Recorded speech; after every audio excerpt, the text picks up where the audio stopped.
আমি আজকে আপনাদেরকে ইমোর দুইটি গোপন সেটিং সম্পর্কে দেখিয়ে দেব। আমরা অনেকে দেখা যায় ইমোতে কথা বলার সময় কথা এমনি এমনি আটকে যায় এবং কি ভয়েস শোনা যায় না। এই প্রবলেমটি আপনাদের অনেকের হয়তো হয় ইমোতে কথা বলার সময় অডিও কলে। সেক্ষেত্রে এই প্রবলেমটি কী কারণে হয় আজকের এই ভিডিওটির মাধ্যমে আমি আপনাদেরকে এই সেটিংটি দেখিয়ে দেবো। এই দুইটা সেটিং যদি আপনারা ক্লিয়ার করে নেন তাহলে কিন্তু আপনারা এখন থেকে ইমোতে কথা বলবেন একদম খুব ফ্রেশলিভাবে, আপনি ভালোভাবে কথা শুনতে পারবেন এবং কথা বলতে পারবেন, সেও ভালোভাবে শুনতে পারবে। তো কিভাবে আপনারা এই সেটিংটি করবেন এই ভিডিওটির মাধ্যমে এটা দেখাবো। তো ভিউয়ার চলুন ভিডিওটি শুরু করি।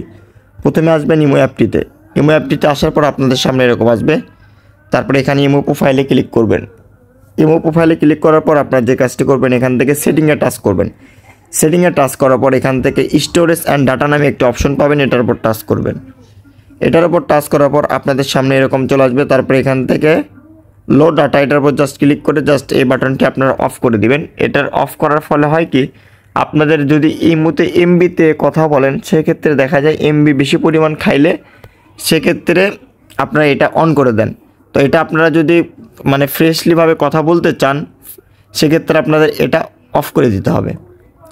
দ্বিতীয়ত হচ্ছে আপনাদের এখানে ম্যানেজ স্টোরেজ, এটার উপর জাস্ট ক্লিক করবেন। ক্লিক করার পর এখান থেকে জাস্ট ক্লিয়ার করে দিবেন। এটা আপনারা ক্লিয়ার করে দিবেন কারণ এখানে অনেক বিভিন্ন ইয়েতে অফ হয়ে থাকে, সেজন্য কারণে কিন্তু আপনার কথা বলার সময়ে আপনাদের কথাগুলো আটকে যায়। তো এটা অবশ্যই আপনারা ক্লিয়ার করে দেবেন। তাহলে আপনাদের এই দুইটা সেটিংয়ের কাজ যদি আপনারা করার পর যদি আপনারা কারোর সঙ্গে ইমোতে কথা বলেন ভিডিও কল অথবা অডিও কল, সেক্ষেত্রে কোনোভাবে কথাগুলো আর আটকাবে না, একদম আপনি স্পষ্টভাবে শুনতে পাবেন। তো ভিউয়ার্স, আশা করি বুঝতে পারছেন। তো আজকের ভিডিওটি পর্যন্ত। ভিডিওটি কেমন হয়েছে অবশ্যই কমেন্ট করে জানাবেন। আমাদের চ্যানেল নতুন হলে অবশ্যই চ্যানেলটি সাবস্ক্রাইব করে রাখবেন।